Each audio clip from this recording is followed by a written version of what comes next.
un nouveau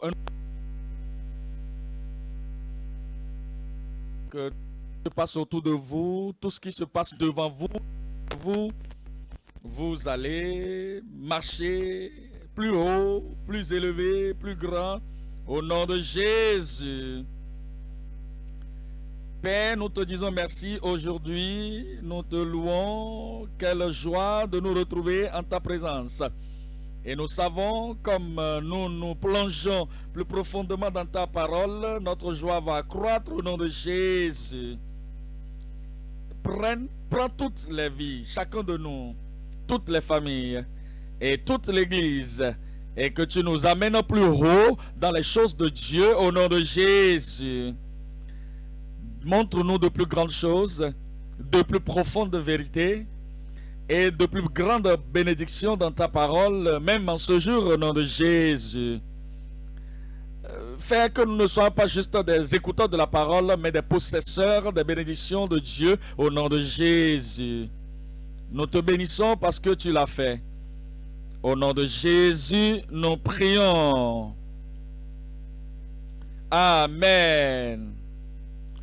Donnez-moi un très bon Amen. Nous venons dans 2 Jean. 2 Jean a seulement un chapitre. Et nous sommes en train de considérer le verset 4. Nous considérons tout le chapitre en particulier, mais nous allons essayer de souligner le verset 4. J'ai été fort réjoui de trouver de tes enfants qui marchent dans la vérité, marchant dans la vérité, selon le commandement que nous avons reçu du Père. Pensez à vous-même, en tant que père, en tant qu'une mère, en tant que parent.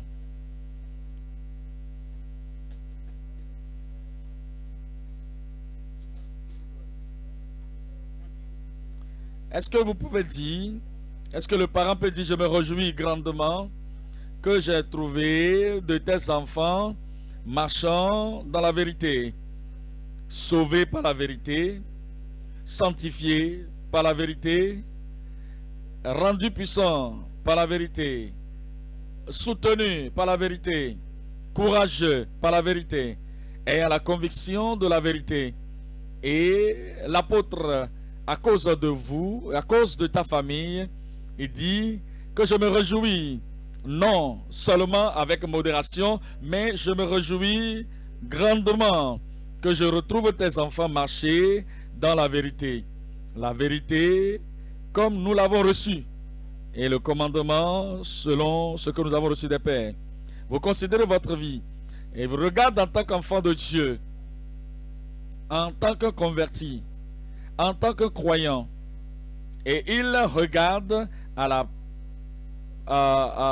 il regarde à vos parents spirituels qui vous ont amené dans la foi, qui vous ont amené dans le Seigneur, et qui dit, il va dire à votre pasteur et à votre papa spirituel, à votre père spirituel, à votre mère spirituelle, je me réjouis grandement, j'ai été fort réjoui que je retrouve tes convertis, de tes enfants, des enfants spirituels bien sûr, je les ai trouvés marchant dans la vérité, selon le commandement que nous avons reçu du Père. Il est en train de rechercher les planteurs, les bâtisseurs d'église, les évangélistes qui sortent pour aller ici et là, et qui implantent des églises ainsi par-ci, par-ci, par-là. Et l'apôtre Paul, ou bien l'apôtre est en train de tourner, en train de superviser. Et l'apôtre dit qu'il est en train de suivre la vie de ceux-là qui sont des convertis et ceux qui sont dans les nouvelles églises, les églises qui sont implantées nouvellement. Et il est en train d'adresser la parole à ce planteur d'église, ce bâtisseur d'église. Et il est en train de lui dire, je me réjouis, ou j'ai été fort réjoui. Ce n'est pas que je me réjouis de façon modérée, mais je me réjouis fortement que j'ai trouvé tes enfants, ceux-là dans les églises que tu as implantées et ceux-là que tu es en train de diriger en tant que berger, ils marchent dans la vérité. Ils marchent, non pas qu'ils sont en train de marcher dans la vérité sélective, mais il y a des gens qui sélectionnent la vérité dans laquelle ils vont marcher. Ils disent, j'accepte ceci, je rejette l'autre. Je crois en ceci, je doute de l'autre. J'embrasse ceci, mais je détruis l'autre. Mais maintenant, l'apôtre est en train de dire, comme je considère tes enfants, comme je considère tes convertis, comme je considère les églises qui ont ton nom comme le bâtisseur de cette église, je me suis fortement réjoui que je retrouve des enfants, que je retrouve des convertis, aimant la vérité, acceptant la vérité, croyant la vérité, s'engageant dans la vérité et faisant que leur vie soit en ligne avec la vérité et croyant non seulement la partie de la vérité, mais la totalité de la vérité qui leur a été révélée. Comme nous aussi nous avions reçu ce commandement de la part du Père. Le Seigneur est en train de vous rechercher comme vous soyez un de ses enfants, comme vous soyez un de ses convertis, comme un de ses membres de cette église.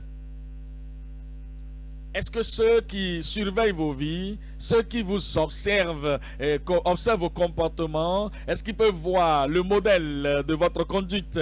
Est-ce qu'ils peuvent dire, après que tout a été dit et fait, nous ne sommes pas membres de cette église, hein, mais nous avions interagi avec leurs membres.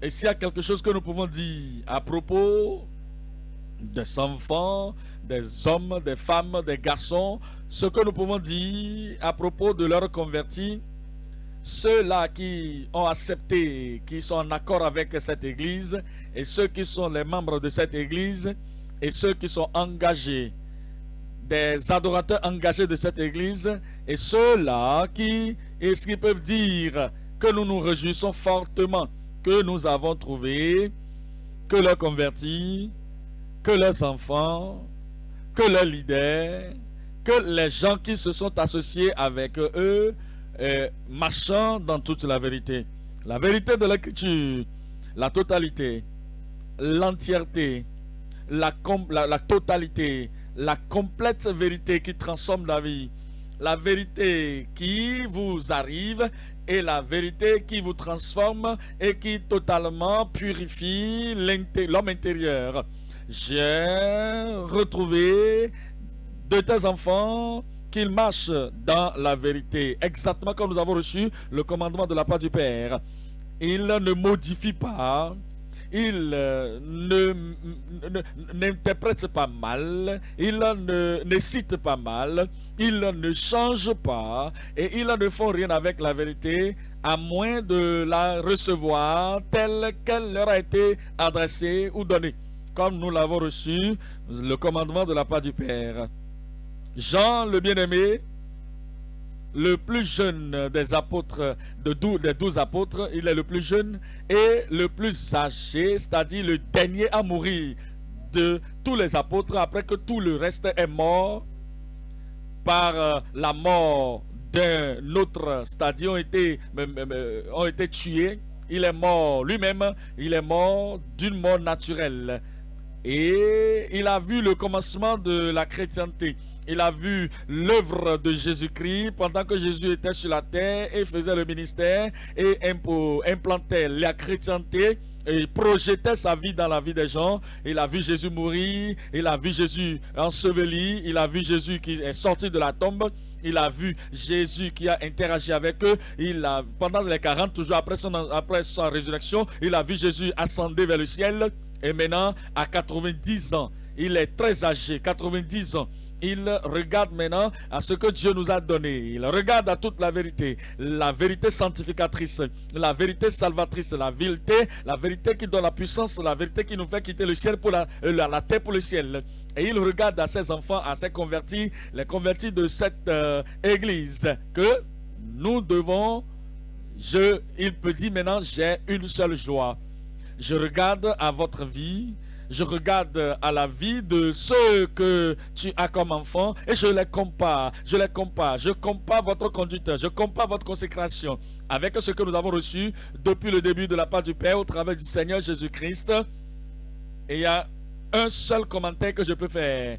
je me réjouis fortement que je trouve tes enfants marchant constamment. Ils marchent constamment, ils marchent avec consistance, ils marchent, pas qu'ils ont marché, mais ils marchent avec courage, ils marchent avec une vie sans compromission dans la vérité, exactement comme nous avions reçu le commandement de la part du Père. Je vous parle ce matin de ce titre, marcher dans toute la vérité jusqu'à la fin. Marcher dans toute la vérité jusqu'à la fin.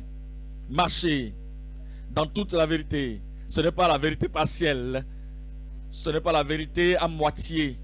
Ce n'est pas la vérité qu'on choisit soi-même, mais la totalité de la vérité. La totalité de la vérité jusqu'à la fin. Je considère Proverbe 23, verset 23. Proverbe 23, le verset 23. Acquiert la vérité et ne la vend pas. Acquiert, achète la vérité et ne la vend pas. Il y a des fois, dans la vie des gens, qu'ils aient des dettes et qu'ils ne soient pas en mesure de garder leur famille, que toutes les choses qu'ils ont dans la maison, ils vont commencer par considérer ces choses une à une. Laquelle de ces choses on peut vendre afin de pouvoir garder l'âme et le corps ensemble, afin de pouvoir payer ce que nous devons payer comme dette. Ils vont vendre ceci, ils vont vendre l'autre, ils vont vendre l'autre à moi là-bas, ils vont vendre ce qui là-bas. Dieu dit, quel que soit ce qui arrive, ce qui n'arrive pas, quel que soit ce qui se produit, quel que soit ce qui ne se produit pas, quel que soit ce qu'est l'économie, quelle que soit la nature, la situation autour de vous, il y a une seule chose que vous n'allez jamais vendre, quel que soit le cas. Bien que vous pouvez vendre les choses matérielles, mais il y a cette vérité, la vérité salvatrice, la vérité sanctificatrice, et la vérité qui donne la puissance, la vérité qui nous amène du ciel vers de la terre au ciel. Cette vérité, vous pouvez vendre toute autre chose dans la maison, toute autre chose comme propriété, toute autre chose dans votre même dans votre communauté. Acquiert la vérité, mais ne la vend jamais. La sagesse, l'instruction et l'intelligence, acquiert-les également. Ça, c'est la vérité que l'on doit acheter, et c'est la vérité qu'on doit transférer à nos enfants. Et c'est cette vérité que lorsque vous l'achetez, et vous devez vivre dans cette vérité, vous devez marcher dans cette vérité, et vos enfants vont grandir. Ils sont en train de grandir, et ils vont quitter l'enfance pour leur vie de jeune âge, et ils vont aller dans leur adulte, l'âge adulte, et ils peuvent témoigner, dire que maman est sauvée, maman est sanctifiée, papa est sauvé, papa est sanctifié, et maman et papa ont gardé la vérité, et ils ont acheté la vérité, ils nous ont transféré cette vérité, et ils ont gardé cette vérité, ils ne l'ont pas vendue. Et si il apparaît que vous êtes en train de partir, vos enfants peuvent dire, il y a une seule chose à propos de papa et de maman. Il y a une seule chose à propos de nos parents jusqu'à leur dernier souffle. Jusqu'à leur dernier souffle, il dit, ils ont marché dans la vérité, ils ont nourri la vérité, ils ont vécu par la vérité. Acquiert la vérité et ne la vend pas. Marcher dans toute la vérité jusqu'à la fin. Apocalypse chapitre 2. Apocalypse chapitre 2, le verset 25. Apocalypse 2, le verset 25. Seulement ce que vous avez, qu'est-ce que nous avons? Comme nous sommes venus à adorer avec nous dans cette église, vous êtes sauvés, vous êtes sanctifiés, vous avez de mari, vous avez de femmes, vous avez des enfants, vous avez un travail, vous avez une profession. Vous étiez venu au moment où vous étiez jeune. Maintenant vous êtes là, jusqu'à cet âge. Le Seigneur est en train de vous dire que vous avez quelque chose déjà. S'il y a quelque chose que vous avez, depuis que vous êtes venu, c'est la vérité de l'Écriture. Nous ne donnons pas quelqu'un à quelqu'un quelque chose que nous avons pris de quelque part. Mais nous vous donnons toute la vérité. Et le Seigneur est en train de dire que cette vérité que vous avez reçue déjà, retenez-le jusqu'à ce que je vienne. À celui qui vaincra et qui gardera jusqu'à la fin mes œuvres, jusqu'à la fin. Il n'y a pas de point de marcher dans la lumière quelques jours après, retourner dans les ténèbres. Il n'y a pas de raison de marcher dans la vérité pour 2 ans et retourner dans la méchanceté, dans la fausseté. Il n'y a pas de raison de marcher dans l'amour de Dieu et après cela, quelques années après, vous retournez encore dans la méchanceté, dans l'amertume. Non, il dit que celui qui gardera mes œuvres jusqu'à la fin et qui vaincra, je donnerai autorité sur les nations. Il les pètera avec une verge de fer, comme on brise les vases d'argile, ainsi que moi-même. J'en ai reçu le pouvoir de mon Père, et je lui donnerai l'étoile du matin. Je prie que vous soyez un participant à cela. Je prie que vous soyez un possesseur de cette étoile, qui va vous récompenser au dernier jour. Et si vous continuez dans la vérité jusqu'à la fin, si vous embrassez la vérité jusqu'à la fin, si vous appréciez la vérité jusqu'à la fin, si vous marchez dans la vérité jusqu'à la fin, et moi je lui donnerai l'étoile du matin. Que celui qui a des oreilles entende ce que l'Esprit dit aux églises. J'ai des oreilles pour entendre. Je dis, j'ai des oreilles pour entendre. Je vais entendre la vérité et je vais bâtir cette vérité au nom de Jésus. Et que toute l'église me dise, marchez dans toute la vérité jusqu'à la fin. Nous considérons 3 sous-titres dans le message. Numéro 1, ressusciter des enfants pieux marchant dans la vérité. Susciter des enfants pieux marchant dans la vérité. Vous avez une famille, vous avez des enfants. Vous savez ce que le Seigneur voudrait que vous fassiez? Vous pouvez ne pas avoir de l'argent pour les envoyer ici et là. Vous pouvez ne pas avoir tout ce qu'ils peuvent dire que les enfants, les parents doivent donner aux enfants. Mais il y a une chose que vous ne devez pas manquer de leur donner. Vos enfants biologiques, ils sont des enfants, ils sont de petits garçons ou de petites filles. Ils vont devenir des adolescents, ils vont devenir de jeunes, ils vont aller à l'université, même peuvent aller à l'étranger et revenir. Vos enfants, ce sont vos enfants.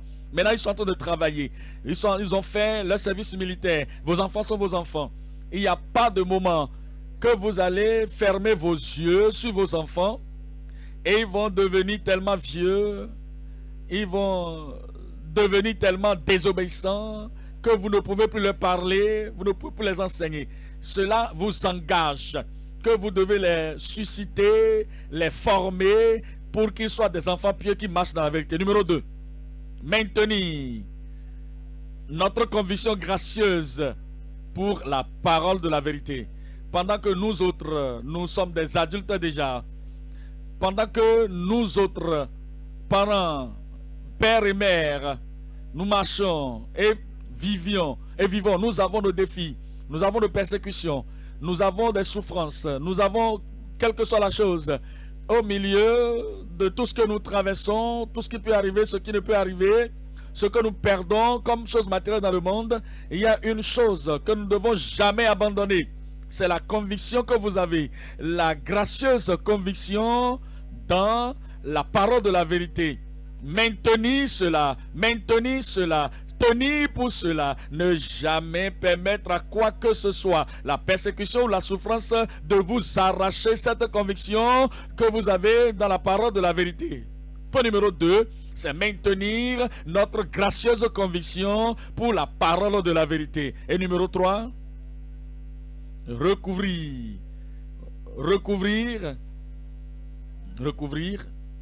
c'est-à-dire ramener, courir après et retirant les autres de la corruption. Recouvrir les compromettants coupables qui s'égarent loin de la vérité. Il y a des gens qui sont en train de partir loin de la vérité. Ils sont en train de poursuivre les choses de la vie et ils sont partis. Mais nous continuons d'être leurs parents biologiques ou leurs parents spirituels. Nous devons les poursuivre pour les ramener, les recouvrir, les ramener. Ils sont partis par les choses matérielles de la vie.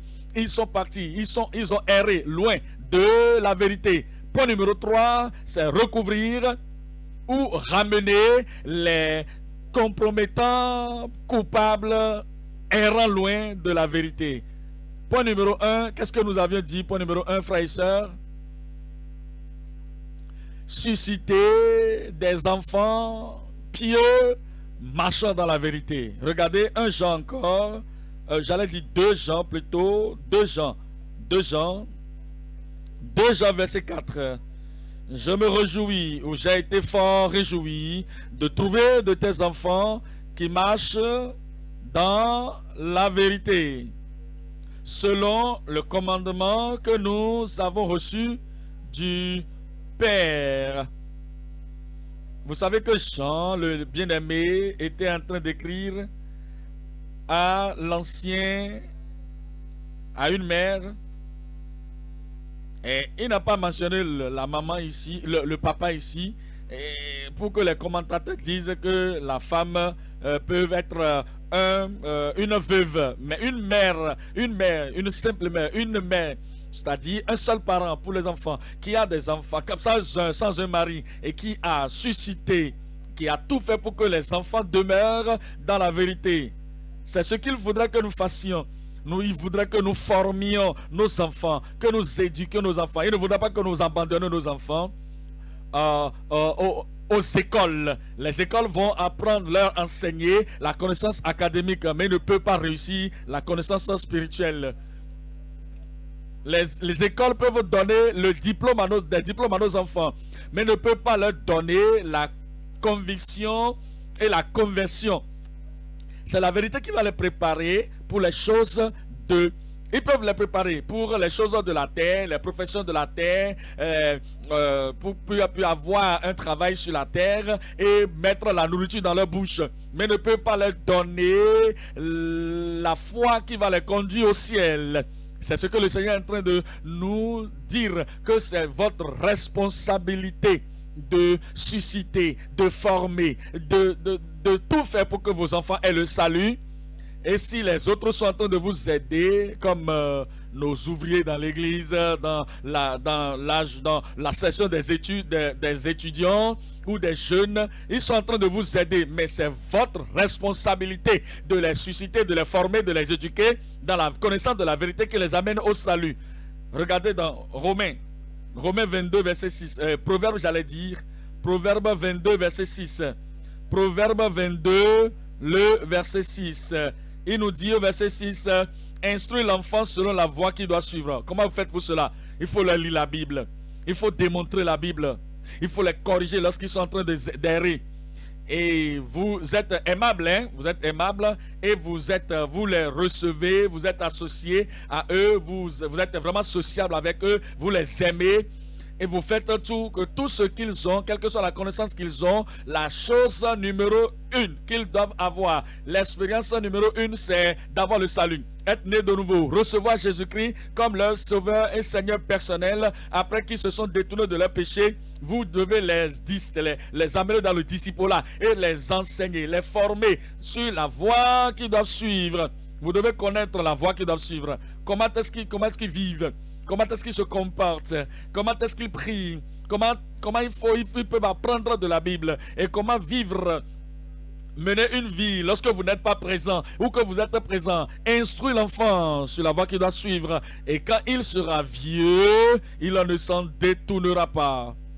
Beaucoup de personnes ont dit, beaucoup de parents ont dit, nos enfants, lorsqu'ils sont en train de grandir maintenant, nous avons élevés dans le Seigneur, nous les avons enseignés dans la voie du Seigneur, mais maintenant ils sont allés à l'école, maintenant ils sont allés à l'université, maintenant ils sont allés à l'étranger, et ils sont devenus d'autres personnes. Ça, ce n'est pas mon enfant que j'ai l'habitude de connaître. Vous ne l'avez pas formé, vous ne les avez pas enseigné. Les gens dans ce monde les forment pour aller après le monde, plus que vous ne les formez. Et ces enfants ont trouvé les gens mondains, ils ont trouvé les gens de mondains plus convaincants que vous êtes. Et vous ne les avez pas formés dans la parole. Je prie que s'ils sont partis dans le monde, ils vont revenir dans le Seigneur au nom de Jésus. Instruis l'enfant sur la voie qu'il doit suivre. Faites de cela votre travail à plein temps. Faites de cela le travail qui est plus important que votre travail séculier. Faites de cela le travail qui est plus important que tout ce que vous poursuivez. Si votre enfant est sauvé, correctement sauvé, comment est-ce que vous prenez soin de cet enfant? Et l'enfant a besoin de tout votre argent. Vous prenez la soin de cet enfant, vous traitez cet enfant et vous faites tout l'effort pour que l'enfant qui est malade soit en bonne santé. Le salut est plus grand que la santé physique. La conversion est plus grande que toutes ces autres choses pour lesquelles vous passez votre temps, votre argent, vos efforts, votre sueur. Vous passez des nuits et des jours priant, agonisant, pour dire que l'enfant doit être en bonne santé et que vous devez faire plus que cela pour le salut. Instruis l'enfant sur la voie, ou selon la voie qu'il doit suivre. Et quand il sera vieux, ce qui est rentré dans le cœur et dans la pensée, et avec le sang, et avec le cerveau. Regardez, les gens dans l'autre religion, comment est-ce qu'on les instruit? Regardez comment on instruit les autres dans l'autre religion, même dans les soi-disant chrétientés, dans l'église catholique. Regardez comment on les forme dans le catéchisme.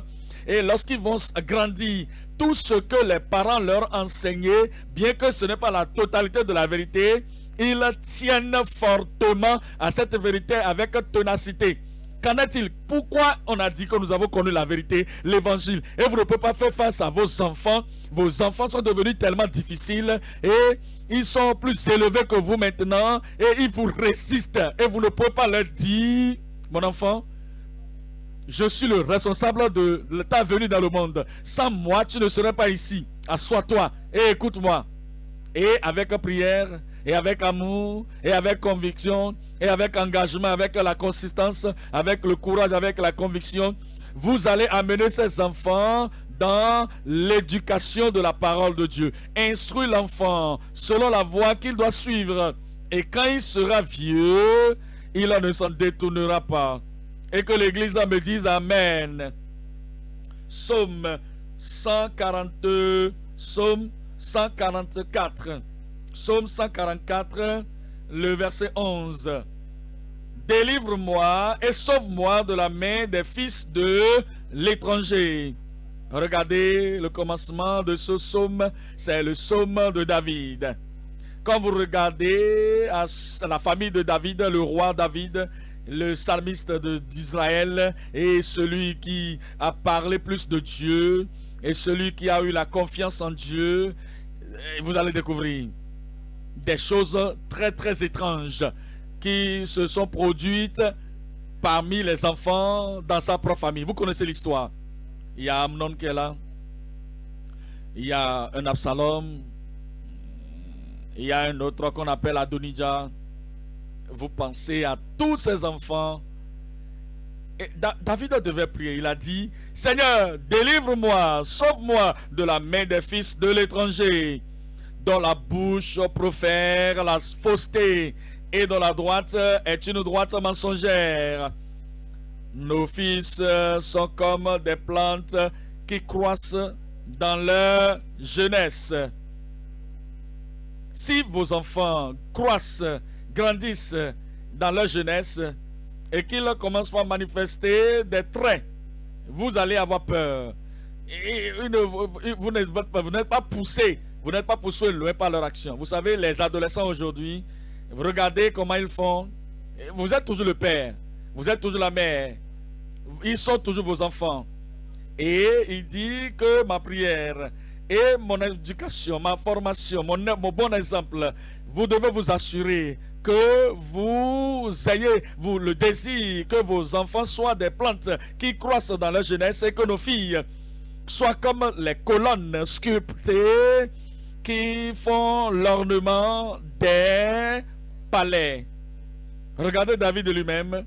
Il était un homme que lui-même a été élevé par le Seigneur, par ses parents.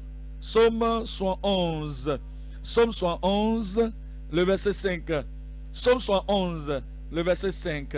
Car tu es mon espérance, Seigneur éternel. Lorsqu'il était né, il a dit dans le péché que ma maman m'a conçu.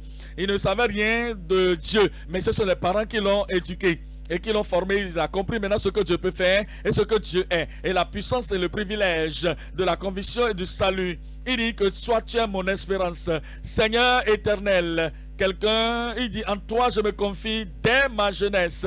Quelqu'un l'a formé. Ce sont les parents. Les parents l'ont formé. Il faut croire au Seigneur. Il faut avoir confiance au Seigneur. Il faut te donner au Seigneur. Tu ne peux pas te sauver. Tous ont péché, sont privés de la gloire de Dieu.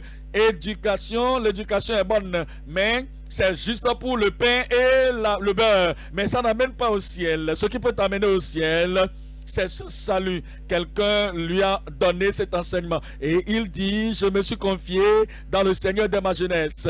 Regardez le verset 17. Oh Dieu, il dit, tu m'as instruit dès ma jeunesse. Et mes parents ont commencé cela. Papa, maman ont commencé cela. Et j'ai écouté ta voix. Je pouvais écouter tes instructions et formations. Oh Dieu, tu m'as instruit dès ma jeunesse. Et jusqu'à présent, j'annonce tes merveilles. Ça, c'est le témoignage de Dieu concernant... Quel est le témoignage de Dieu concernant Abraham? Quelle est la joie de Dieu concernant Abraham? Et quelle est la base de l'accomplissement de la promesse de Dieu pour Abraham? Genèse chapitre 18, nous lisons là le verset 17. Genèse chapitre 18, le verset 17. Alors l'Éternel, est-ce qu'il peut témoigner de vous comme papa, comme maman, comme il a témoigné d'Abraham ici? Alors l'Éternel dit, cacherai-je à Abraham ce que je vais faire? Abraham deviendra certainement une nation grande et puissante. Et en lui seront bénies toutes les nations de la terre. Car je l'ai choisi. Car je le connais. Est-ce que pour Dieu peut-il dire cela pour dire qu'il vous a choisi, qu'il vous connaît? Vous n'allez pas courir, sortir de la maison pendant que les enfants sont en train de dormir. Je vais aller travailler. Vous restez tard au lieu de travail et les enfants sont en train de dormir avant que vous ne sortez. Ils dorment avant que vous ne reveniez. Et les enfants ne savent rien de vous-même. Lorsque vous venez à l'église, je suis pasteur, je suis ouvrier, je suis leader, vous quittez la maison et vous allez à l'église.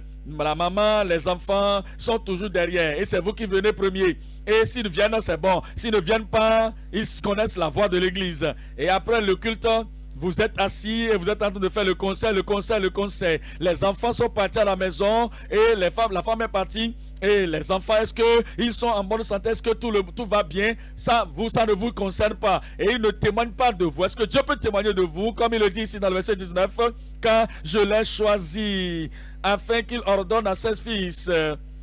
Il ne va pas suggérer à ses enfants. Il ne va pas leur faire des suggestions, mais il va ordonner. C'est un commandement. Il va leur donner.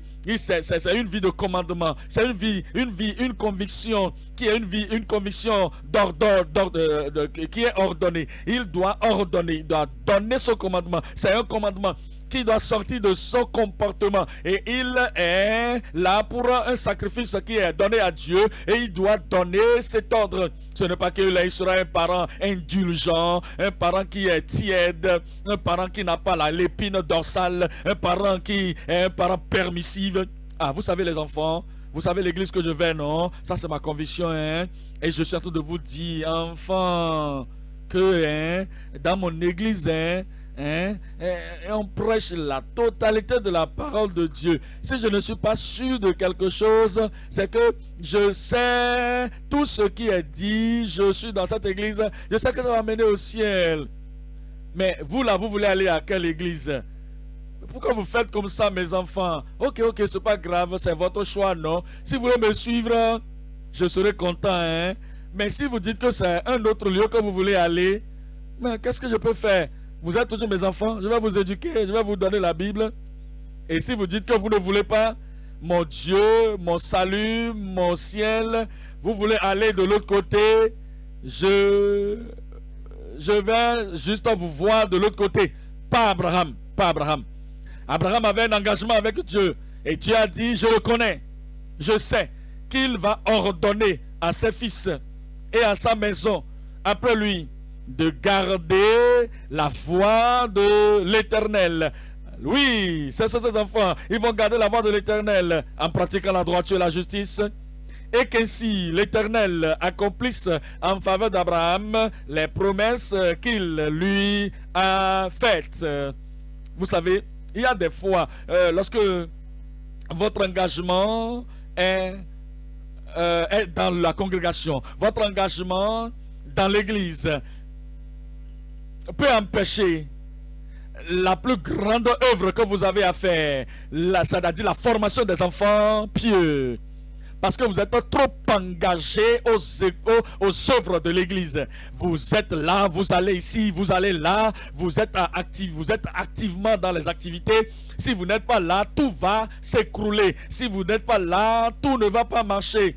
Et vos enfants sont abandonnés. Vous n'êtes pas là pour vos enfants. Votre fille et votre garçon, vous n'êtes pas là pour eux.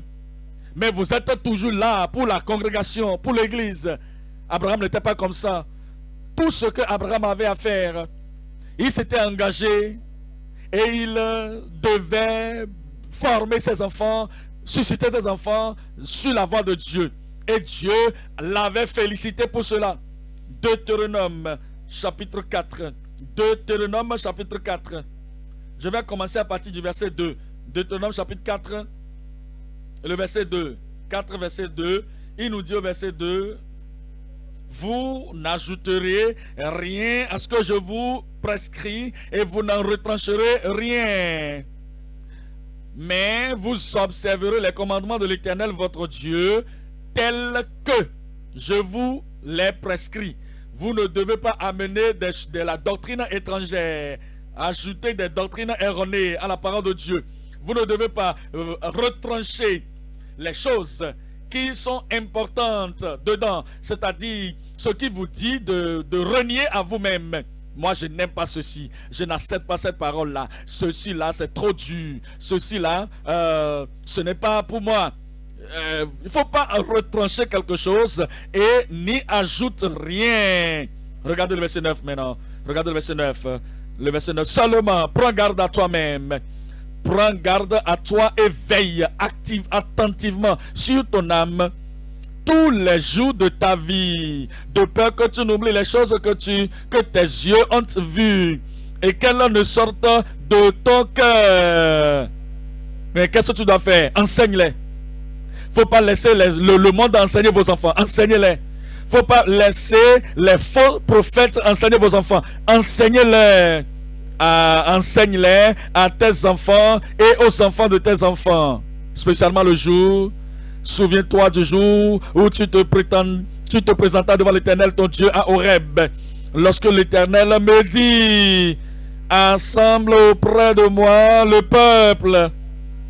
Je veux leur faire entendre mes paroles, afin qu'ils apprennent à me craindre tout le temps qu'ils vivront sur la terre, et afin qu'ils les enseignent à leurs enfants, afin qu'ils les enseignent à leurs enfants, afin qu'ils les enseignent, les enfants à leurs enfants. Et comme les enfants sont grandis, ils devaient les enseigner la parole. Vous devez les nourrir de la parole. Vous devez faire que la parole habite en eux. Nous considérons Psaume 119. Psaume 119, le verset 9. Comment le jeune homme rendra-t-il pur son sentier?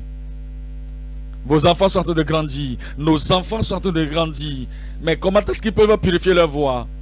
C'est en se dirigeant d'après la parole de Dieu.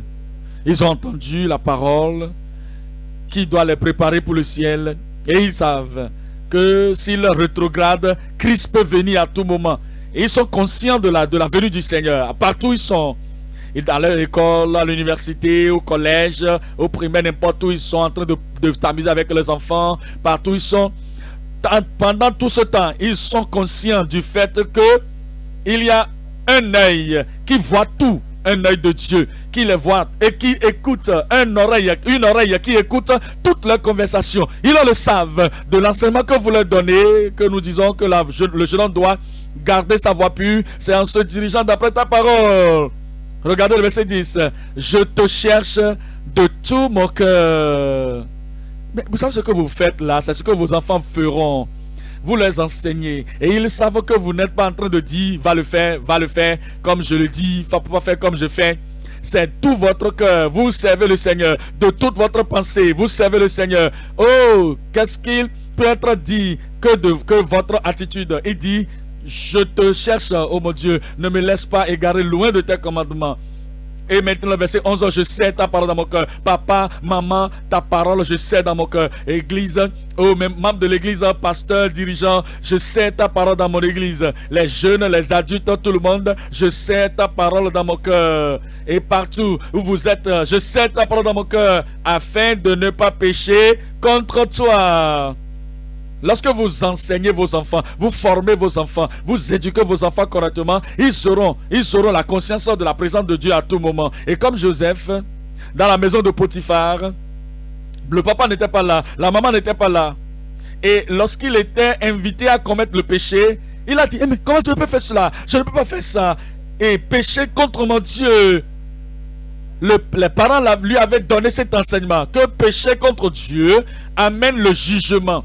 Et il a dit ça, moi je ne peux jamais faire ça. Je ne peux pas aller sur ce chemin. Je ne peux pas me détourner de cette façon. Et je ne peux pas me joindre à cela. Je ne peux pas le faire. Ta parole, je sais dans mon cœur, afin de ne pas pécher contre toi. Vous n'allez pas pécher.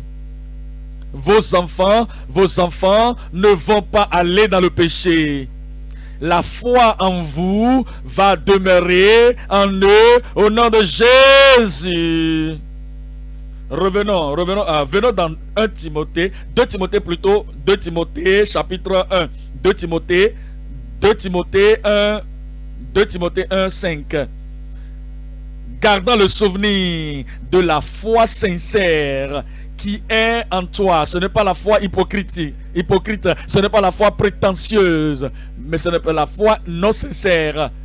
C'est la foi grande, la foi vraie. Je me souviens de ça, de ta foi sincère qui est en toi. Toi, Timothée, cette foi habita d'abord dans ton aïeul, Loïs, et également dans ta mère Eunice, et qui, j'en suis persuadé, habite aussi en toi. La grand-mère avait cette foi, la foi salvatrice. Elle avait transféré cette foi à sa maman, la maman de Timothée qui est Eunice. La foi salvatrice, la foi durable, la foi qui soutient. Et la maman a passé cela à Timothée. Et l'apôtre Paul pouvait dire, tu étais converti avant que je ne te connaisse.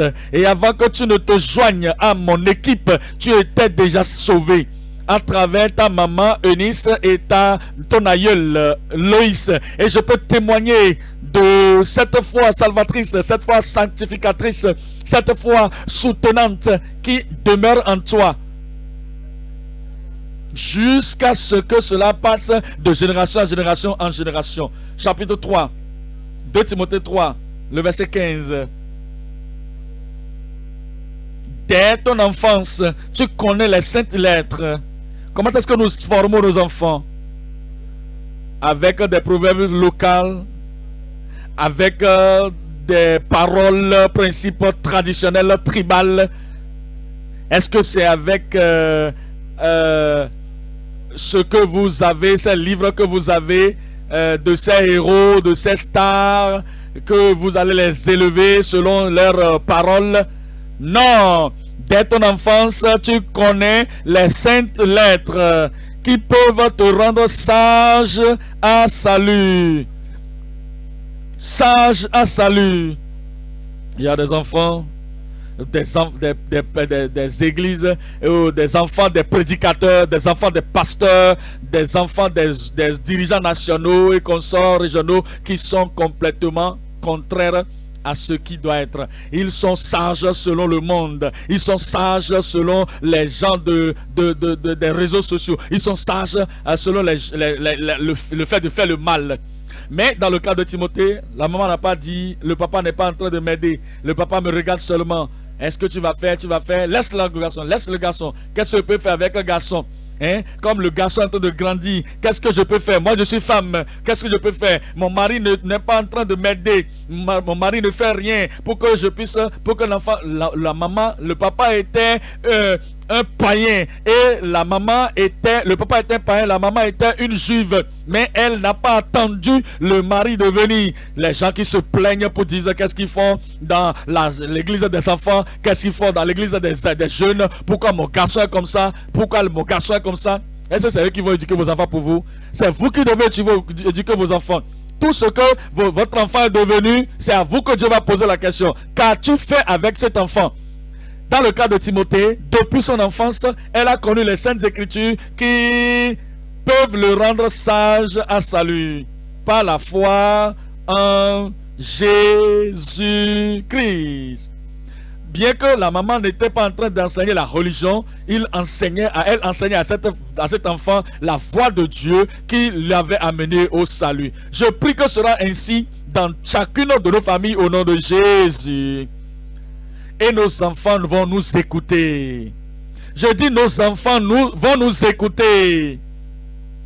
Lorsque nous éduquons nos enfants dans la voie qu'ils doivent suivre et nous faisons qu'ils comprennent que voici la Bible, c'est plus élevé, c'est plus grand, ça a plus d'autorité que tout livre ou toute matière que vous éduquez à l'école, que vous apprenez à l'école. Nous devons les faire comprendre. Et viens, écoute-moi. Les gens dans l'autre religion là-bas, ils amènent leurs enfants à les idolâtriser. À idolâtriser ou à idolâtrer, j'allais dire, leurs livres. On ne dépose même pas leurs livres par terre. Et si quelqu'un faisait quelque chose non sacré avec leurs livres, qu'ils regardent comme un livre d'études, ils peuvent perdre leur vie en défendant ce livre-là. Ils peuvent faire tout ce qui est même impensable. Et ils vont le faire contre quiconque va souiller leur livre saint. Leur livre saint, excusez-moi. Et lorsqu'ils vont dans leur lieu d'adoration, leur livre, les parents les enseignent que c'est le Dieu qu'ils croient, que c'est ça le Dieu. Voyez-vous comment ils se comportent avec la Bible. Comment est-ce que c'est dans la foi chrétienne? Lorsque nous voyons la parole qui conduit au ciel, que les enfants déchirent cela. Les enfants ne regardent pas la Bible. Les enfants n'ouvrent pas la Bible. Les enfants viennent à l'église, les bras ballants. Ils ne veulent même pas écouter lorsqu'on parle de Dieu. Lorsque la parole leur parvient directement, c'est comme prédicateur. Qu'est-ce que tu vis? Qu'est-ce qui se passe aujourd'hui? Tu ne dois pas nous parler à nous les enfants. Tu ne dois pas nous parler comme ça. Nous sommes les jeunes, non? Tu ne dois pas nous parler, nous les élèves. Il faut parler à nos parents. C'est eux qui sont les adultes, peuvent écouter. Laisse-nous tranquilles, pasteur. Nous sommes venus à l'église. Pourquoi tu es venu à l'église? Tu es venu afin que ce que tes parents t'enseignent à l'église, nous puissions tout faire. Nous puissions tout faire et parfait tout pour que tu sois un enfant pieux, un enfant sauvé au nom de Jésus, un enfant sanctifié au nom de Jésus.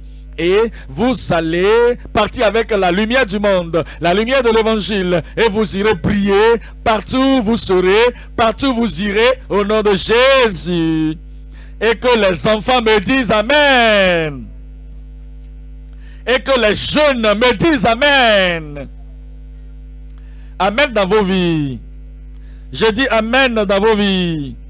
Et que tout ce que vous allez faire, quand vous écoutez la parole de Dieu, le Seigneur va l'accomplir et ira avec vous partout où vous irez, vous serez un enfant pieux. Vous serez un enfant pieux, un enfant croissant dans la vérité, un enfant glorieux. Et les promesses de Dieu seront oui, amen, dans vos vies, dans chacune des vies de nos enfants au nom de Jésus. Point numéro 3 à présent. Maintenir notre conviction gracieuse. Maintenir. Je vais vous poser une question. Que vous soyez jeune ou adulte, qu'a été votre conviction des années passées.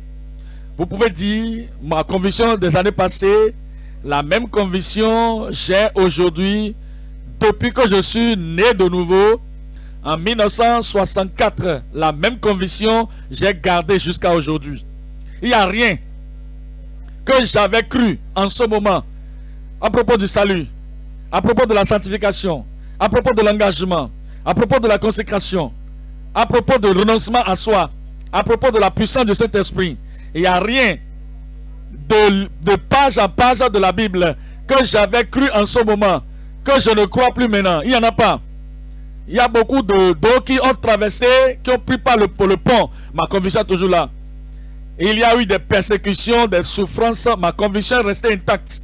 Il y a eu des oppositions, des contradictions, ma conviction est toujours intacte. Que ceux-là qui ont supporté, et maintenant ils sont partis loin de moi, ma conviction est toujours là. Ce que le Seigneur voudrait que vous fassiez en tant qu'enfant de Dieu, c'est que vous devez retenir votre conviction gracieuse sur la parole de la vérité. Nous venons dans 2 Jean 1, 2 Jean 1, le verset 4. 2 Jean, verset 4. J'ai été fort réjoui de trouver de tes enfants qui marchent dans la vérité, selon le commandement que nous avons reçu du Père. Et maintenant, ce que je t'ordonne, ce que je te demande, Kyria, femme, non comme te prescrivant un commandement nouveau, mais celui que nous avons eu dès le commencement, c'est que nous nous aimions les uns les autres. Il dit frère, il dit sœur, il dit adulte, il dit tout le monde. La conviction que nous avions eue depuis le commencement doit demeurer avec nous. C'est dans son amour que nous devons marcher selon ses commandements. Voici le commandement, c'est que tel que vous avez écouté dès le commencement, vous ne devez pas changer. Ce que nous avons écouté dès le commencement, il ne faut pas changer. Il ne faut pas essayer de diluer cela, compléter cela. Ce que nous avons entendu dès le commencement, nous devons marcher selon cela.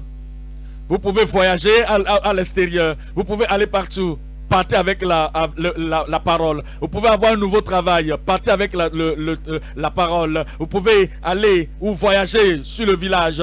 Partez avec la parole. Vous pouvez aller dans la ville. Partez avec la parole. Vous pouvez être avec vos parents. Partez avec la parole. Depuis que vous avez convenu ce type de commencement, continuez avec ça. C'est ce que nous aimions. Et lorsque vous êtes dans le temps de récession, restez avec la parole. Le temps de la famine, restez avec la parole. Vos fils et vos filles, restez dans la parole. Et si c'est que quelque chose de nouveau est arrivé, vous êtes content, vous êtes vraiment content, excité, restez dans la parole. Ça peut être au moment de la souffrance, au moment de la tristesse, ça peut être au moment de la maladie, ça peut être au moment où les gens vous abandonnent, où les gens vont vous dire, est-ce que tu vas continuer de demeurer comme ça? Tu vas continuer de faire ceci. Les autres ont eu ce problème. Et lorsqu'ils ont eu ceci, ils ont eu ceci. Ils ont essayé. Ils n'ont pas pu faire. Ils ont fait ceci. Le changement est venu. Tu peux demeurer. Tu veux demeurer. Faut écouter. Tu dois rester. Pour beaucoup, car il dit, et car plusieurs séducteurs sont entrés dans le monde qui ne confessent point que que Jésus-Christ est venu en chair. Celui qui est tel est le séducteur et l'antichrist. Prenez garde à vous-même. Beaucoup de personnes se lèvent et ils parlent de Christ. Ils parlent de sa foi. Ils parlent de sa naissance. Est-ce que c'est le même Jésus? Je ne sais pas. Et c'est celui qui est mort à la croix du Calvaire? Je ne sais pas. Est-ce que c'est Christ et le Jésus? Je ne sais pas. Et qui est celui qui est ressuscité des morts? Je ne sais pas. Il ne faut pas permettre à ce qu'il y ait de confusion. Jésus-Christ est venu en chair. Il a mené une vie parfaite en tant qu'un homme. Et il est mort pour nos péchés parce qu'il n'a jamais péché. Et il a ressuscité le 3e jour. L'Antichrist va dire quelque chose de différent. Il faut demeurer dans la parole que tu as écoutée dès le commencement. Regarde toi-même. Prenez garde à vous-même afin que vous ne perdiez pas le fruit de votre travail. Prenez garde pour que vous ne prêchez pas en vain. Prenez garde pour que vous n'œuvrez pas en vain. Prenez garde pour que vous ne veniez pas au service, à l'adoration, et vous allez faire tout ceci en vain. Prenez garde pour que toutes les consécrations, les sacrifices que vous faites, tout ce que vous faites ne soit en vain. Gardez-vous, prenez garde afin que ces choses que vous avez ne soient perdues, et vous allez recevoir une pleine récompense. Je prie que votre récompense soit grande. Vous aurez la récompense quand vous demeurez dans la vérité, dans la totalité de la parole de Dieu. Quand vous demeurez dedans, le Seigneur vous gardera votre récompense intacte. Tout ce que, et dit quiconque va plus loin et ne demeure pas dans la doctrine de Christ n'a point Dieu. Si vous devez garder votre conviction, vous devez exalter la parole de Dieu au-dessus de tout homme, au-dessus de toute autre femme.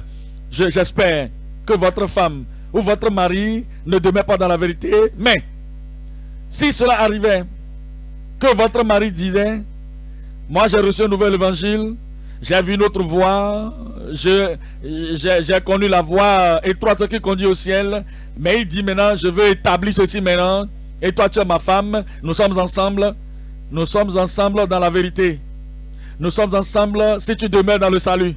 Nous sommes ensemble si tu demeures dans la sainteté sans laquelle personne ne verra le Seigneur. Si tu es loin de la vérité, que tu deviens un trompeur, tu deviens un antichrist, nous ne sommes plus ensemble. J'ai dit nous ne sommes plus ensemble.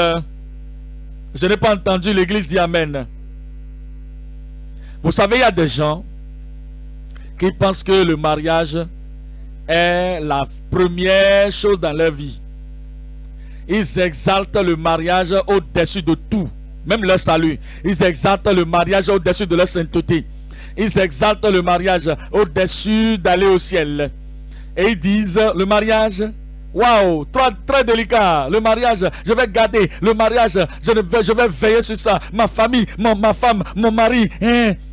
Et la femme, elle ne va pas faire quelque chose qui va détruire son mari. Mon mari, ma femme, ne fais pas ça, c'est ma femme, c'est mon mari. Si tu veux demeurer ici, la sanctification, la sainteté, ça c'est ton choix. Moi, je vais sur mon chemin, je vais dans la liberté. Et le mari va dire, oh, c'est comme ça, je ne vais pas te laisser tranquille, hein. C'est jusqu'à ce que la mort nous sépare, hein. Alors nous sommes ensemble, hein.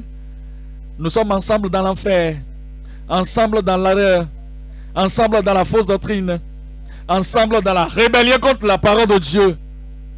À Dieu ne plaise. Je dis à Dieu ne plaise.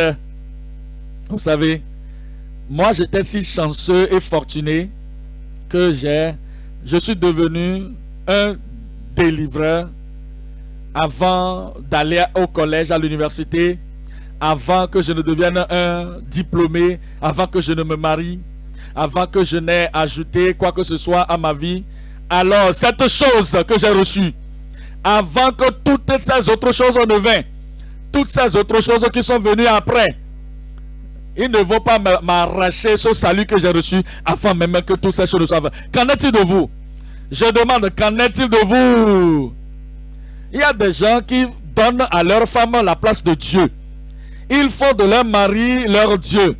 Elles font de leur mari leur Dieu. Et le mari est d'accord, la femme est d'accord avec ça. Oh, toi mari, tu fais de moi ta femme ton Dieu, et tu fais de moi numéro 1, et tu fais de Dieu numéro 2. Oh, honte à vous, telle femme. Tu ne veux pas que ton mari fasse de toi, tu ne voudrais pas que ton mari fasse de toi un Dieu, une déesse. Est-ce que ta femme t'aime? Si elle t'aime vraiment, Dieu doit être un numéro 1 dans ta vie. Est-ce que je parle à quelqu'un là-bas? C'est comme ça que vous devez garder votre conviction. Que le certificat, le diplôme ne doit pas vous arracher votre conviction loin de votre cœur. Le mariage ne doit pas vous arracher votre conviction loin de votre cœur. Et est-ce que j'ai des amis? Des amis, j'étais un amoureux des mathématiques avant d'être né de nouveau. J'avais étudié. Est-ce que j'avais des amis? Les seuls amis que j'avais, nous allions à l'église des boubous blancs avant. Et lorsque j'ai connu la vérité et je me suis attaché à la vérité, Si je disais, je saluais mon ami, bonjour, il ne me répondait pas. Mais qui est-ce qui veut quelqu'un qui ne croit pas la parole de Dieu? Si on ne voulait pas prendre la parole, rien ne va vous prendre la parole de Dieu. Et voilà pourquoi il dit, quiconque il soit, quiconque transgresse et qui va plus loin, ne demeure pas dans la doctrine de Christ, il n'a point Dieu. Vous voulez que votre ami ou quelqu'un qui n'a pas Dieu vienne vous dicter la loi?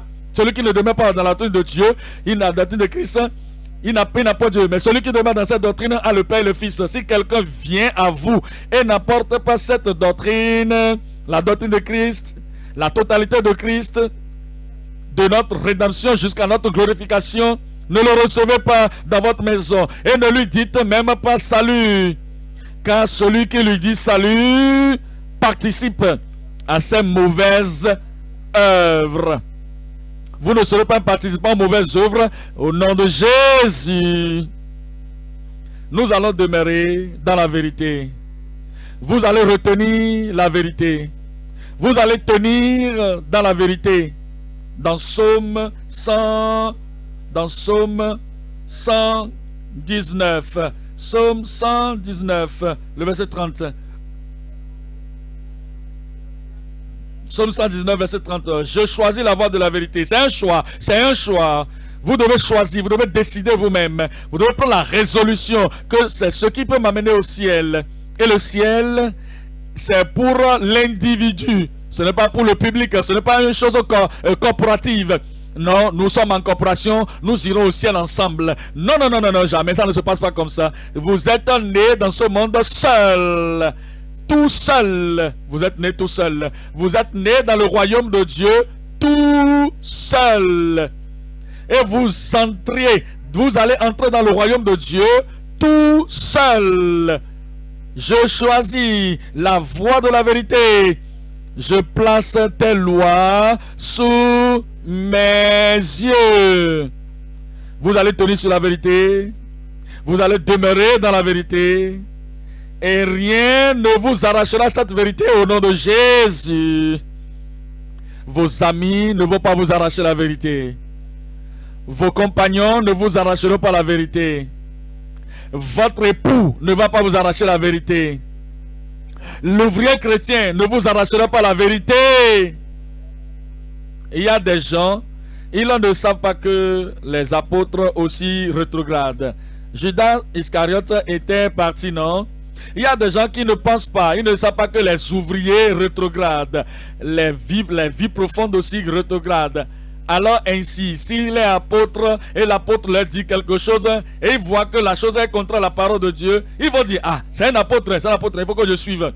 Un ouvrier, un Démas, comme ouvrier, leur disait quelque chose contre la parole de Dieu, ils vont dire, ok, c'est pas grave, il est un ouvrier aussi, non? Ils vont suivre la personne. Nous n'allons pas suivre un apôtre, nous n'allons pas suivre un ouvrier rétrograde. Vous n'allez pas suivre un apôtre rétrograde. Vous allez tenir sur la parole de Dieu tout durant votre vie au nom de Jésus. 1 Thessaloniciens 2. 1 Thessaloniciens 2, verset 13. 1 Thessaloniciens 2, verset 13. Il dit, c'est pourquoi nous rendons continuellement grâce à Dieu de ce que nous recevons la parole de Dieu que nous vous avons fait entendre. Vous l'avez reçu, non comme la parole des hommes. Vous l'avez reçu, non comme la parole des hommes. La parole du salut, ce n'est pas la parole des hommes. La parole de la sanctification, la sainteté sans laquelle personne ne verra le Seigneur, ce n'est pas la parole des hommes.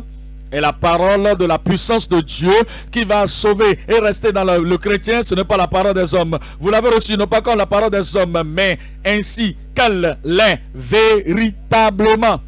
Elle est véritablement comme la parole de Dieu qui agit en vous qui croyez. Aussi longtemps que vous croyez la parole de Dieu, cette parole de Dieu va œuvrer en vous. Cela va vous donner de l'énergie à œuvrer dans la vérité, vous donner de l'énergie à marcher dans la vérité, vous soutenir à marcher dans la vérité et votre conviction va demeurer et rester au nom de Jésus. Beaucoup d'années passées maintenant. Un journaliste était venu de l'Angleterre et il voulait écrire un livre à propos de la vie profonde.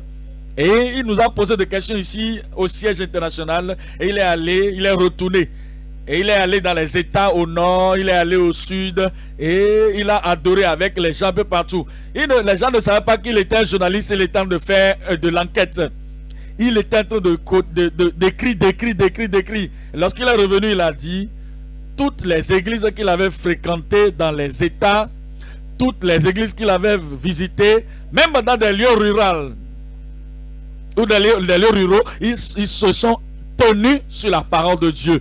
Et que ces gens-là, ils ont la conviction. Vous aurez la conviction. Si cela apparaît, que beaucoup de gens loin ont cela, même les gens en dehors du Nigeria, ils ont reçu la parole et ils ont reçu de tout leur cœur. Après le message, on m'a dit, les gens ont prié jusqu'à ce que le message pénètre dans leur cœur. Si cela leur arrive en dehors là-bas, à combien plus forte raison cela va nous arriver ici au nom de Jésus. 1 Thessaloniciens 2, verset 13. C'est pourquoi nous rendons continuellement grâce à Dieu de ce que reçoit la parole de Dieu que nous vous avons fait entendre. Ce que vous avez entendu de nous, vous l'avez reçu, non comme la parole des hommes, mais ainsi qu'elle est véritablement la parole de Dieu qui agit en vous qui croyez. Est-ce que vous croyez? Je demande, est-ce que vous croyez? La parole va agir en vous. Point numéro 3 maintenant. Ramener les compromettants coupables errant loin de la vérité. Il y a des gens qui errent. Ils errent loin de la vérité. Ils errent loin de la vérité. Quand ça se passe comme ça, qu'est-ce qui leur arrive? Regardez Proverbe. Proverbe 21. Proverbe 21. Proverbe. Chapitre 21. Le verset 16. Il dit, l'homme qui s'écarte du chemin de la sagesse reposera dans l'assemblée des morts. L'homme qui s'écarte du chemin de la sagesse, le chemin de la vérité, et il rentre dans l'erreur. Celui qui quitte le chemin de la vérité, le chemin du salut, et qui s'écarte de sa vie, de son péché, et qu'il maintenant dit que tout le monde ne peut pas être libre. Personne ne peut pas être libre du péché. J'ai essayé, et je n'ai pas pu être libre du péché. Maintenant, je voudrais sortir de l'immoralité. J'ai tout fait, mais je suis tombé encore. Personne ne peut être libre. Il s'est écarté, et il est allé dans le désert du péché. Maintenant, il va reposer alors dans l'assemblée des morts. Je prie que cela ne vous arrive point. Mais si cela est déjà arrivé, vous allez revenir. Vous allez revenir dans la vérité et vous allez revenir sur la voie de la justice. Jérémie, chapitre 14, le verset 13. Jérémie, chapitre 14 et le verset 10 plutôt. Il dit, voici ce que l'Éternel dit à ce peuple, ou dit de ce peuple. Ils aiment à courir ça et là. Ils ont quelque chose qu'ils doivent retenir, embrasser. Ils aiment à aller ça et là.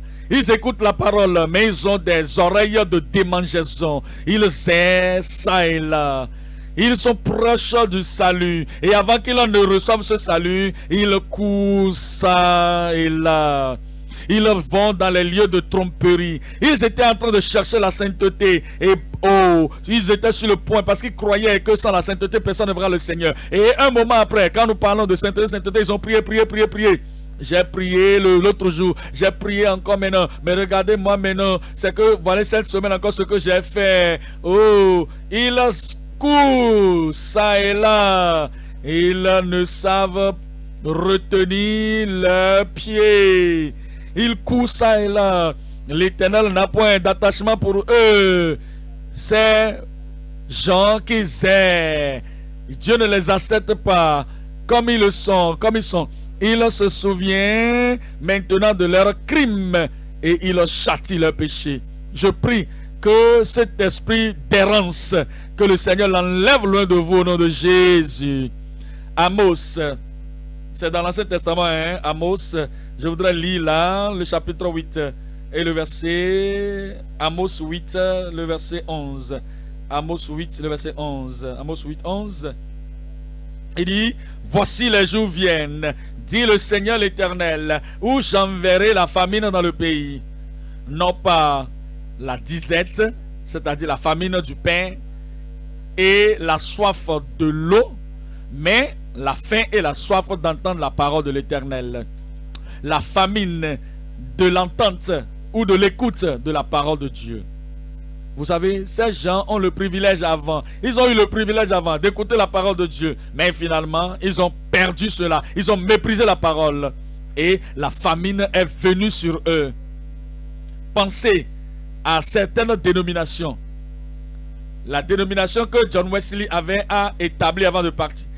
Ça, il avait copieusement mis ça en place. La parole coulait là-bas. La parole était là-bas complètement. Mais regardez cette parole aujourd'hui. Mais regardez cette église aujourd'hui. Aujourd'hui maintenant, la sanctification, qu'est la doctrine, l'emphase, que la prédication même de cet homme, John Wesley, ils sont partis. Pensez à l'armée de salut. Pensez à quelqu'un qui était un choriste de Dieu, qui croyait en la parole de Dieu, la parole de salut, et il courait derrière les saints, les pécheurs, il les tirait du péché et les amenait dans la foi. Et si vous connaissez le fondateur de cette religion, vous allez voir que l'armée du salut, tous ceux qui sont là peuvent aller en enfer pour voir ce qu'ils ont souffert et revenir. Et l'évangélisation allait occuper toute leur vie, tout le temps de la vie. Mais regardez ce que l'armée du salut est devenue aujourd'hui. Ils font ceci, ils font cela. L'emphase aujourd'hui n'est plus le salut. Regardez les églises pentecôtistes d'aujourd'hui, qui croient en la nouvelle naissance et la sanctification, être remplis du Saint-Esprit. Et ils croient en la vie de Dieu, mener la vie de Dieu. Mais regardez beaucoup de ces congrégations pentecôtistes et charismatiques dans notre pays et au-delà de nos pays, dans notre continent et au-delà du continent, tout est devenu autre chose. Aujourd'hui, c'est autre chose. Tout ce qu'on dit maintenant, c'est l'argent, la prospérité. La parole de Dieu n'est plus là. Et le Seigneur est en train de dire qu'il y aura une disette, et la faim du pain et de la soif. Verset 12. Ils seront alors errants. Ils seront alors errants d'une mer à l'autre, du septentrion à l'orient. Ils iront ça et là pour chercher la parole de l'Éternel et ils ne la trouveront pas. C'est ce qui arrive aux errances, à l'errance. Et vous ne serez pas un erré. Vous ne serez pas un erré de la parole de Dieu au nom de Jésus. Ils errent loin de la parole de Dieu et vous ne serez pas ici au nom de Jésus. Nous allons demeurer dans la parole. Moi, je demeurerai dans la parole. Non seulement dans la tête, hein, mais dans le cœur. Et la parole va œuvrer avec moi et travailler avec justice. Et la parole de sainteté, la parole va œuvrer ainsi au nom de Jésus. Jacques, chapitre 5, chapitre 5, verset 18. Jacques 5, 19. Jacques 5, 19. Jacques 5, 19, il dit... Mes frères, si quelqu'un parmi vous s'est égaré loin de la vérité, il n'est plus scellé, il ne se tient plus à la vérité. Si quelqu'un s'égare loin de la vérité, il était dans la vérité du salut, il s'est égaré, il a erré, il est parti, il était dans la vérité de le renoncement à soi, la discipline de soi, il est parti, il s'est égaré, il était dans la vérité de la sanctification, et il s'est égaré. Il était dans la vérité d'un homme, une femme, jusqu'à ce que la mort vous sépare. Il s'est égaré loin de là. Il était dans la vérité. Pas de divorce, pas de séparation lorsqu'on s'est marié, mais il s'est égaré loin. J'ai lu un livre particulier et ce livre m'a dit que si je ne suis pas content avec mon mari, je ne suis pas content, il y a des problèmes à la maison qu'on ne peut pas résoudre. Ils ont dit que Dieu a donné la liberté de jeter cet homme et de fuir cet homme, de se séparer de cet homme et d'aller épouser celui que je veux. Parce que tu es toujours pour le ciel Ils se sont égarés de la vérité de la parole. Je prie que Dieu vous préserve dans la vérité au nom de Jésus. Si quelqu'un parmi vous est loin de la vérité, s'égare loin de la vérité et que l'autre l'y ramène, ramenez-le, ramenez-le dans la vérité, ramenez-le dans le salut, ramenez-le dans la sanctification, ramenez-le dans la soumission totale et l'abandon total à la parole de Dieu. Ramenez-les et que quelqu'un l'y ramène, qu'il sache que celui qui ramènera un pécheur de la voie, le saint va convertir le pécheur. Donnez-moi un bon amen. Le pécheur ne peut pas convertir un saint ou un pécheur. Je dis le pécheur ne peut pas convertir le saint. Quelqu'un est-il là, il veut être mon ami? Il a un objectif, un but.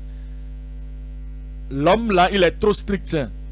L'homme, il est totalement pour la Bible. La Bible a tout dévoré. Son cerveau est dévoré par la Bible. La Bible a occupé son cœur. Je veux changer cet homme. Et je ne serai plus son ami. Je vais l'aimer. Je serai gentil envers lui. Et mon ami avec lui, et mon amitié avec lui va le convertir de la vérité pour l'erreur. Et je vais faire qu'il va devenir moindre. Il va devenir moribond, tiède. Église, vous dites quoi? À Dieu ne plaise. À Dieu ne plaise. Un ami, une femme, un homme qui va venir dans ma vie, qui va venir aux dernières heures de ma vie, après que j'ai tenu à cette parole pendant toutes ces dizaines d'années, et ces années, qui va venir pour dire que nous allons dire la parole de Dieu dans sa bouche, nous allons dire la parole dans sa vie. Le Seigneur va envoyer le feu envers ces gens. Le Seigneur va les envoyer loin de moi au nom de Jésus. Vous avez retenu la parole de la vérité toutes ces années depuis que vous êtes venus dans cette vie profonde. L'église biblique de la vie profonde, vous êtes venus ici. Y a-t-il un pécheur dans votre bureau? Un pécheur dans votre famille? Un pécheur dans votre communauté? Qui va dire: je vais la voir, je vais m'approcher d'elle et je vais diluer, je vais laver tout ce qu'il a reçu de ce lieu. À Dieu ne plaise dans votre vie. Quel que soit ce qu'il va vous donner, quel que soit ce qu'il va vous offrir, que Dieu les sépare loin de vous au nom de Jésus. Ils ne vont pas vous convertir. Votre conversion est déjà en forme. Vous êtes converti en Christ, converti en Jésus, converti en Dieu, converti pour le ciel, converti pour le bon. Cette conversion est bonne. C'est déjà assez. Il n'y a plus autre conversion que vous allez avoir loin pour retrouver dans les ténèbres au nom de Jésus. Mais maintenant, vous devez être un instrument de conversion pour les pécheurs. Un instrument, un outil de conversion pour les rétrogrades au nom de Jésus. Frère, si quelqu'un parmi vous est égaré loin de la vérité et que quelqu'un l'y ramène, que celui qui ramène sache que celui qui ramènera un pécheur de la voie où il s'est égaré sauvera une âme de la mort et couvrira une multitude de péchés. Le Seigneur va vous utiliser. La parole dans votre bouche va convertir et restaurer les rétrogrades. La parole dans votre bouche va ramener la ferveur et le zèle dans la vie de ceux qui sont tièdes au nom de Jésus. Le Seigneur vous a suscité. Vous n'allez pas tomber.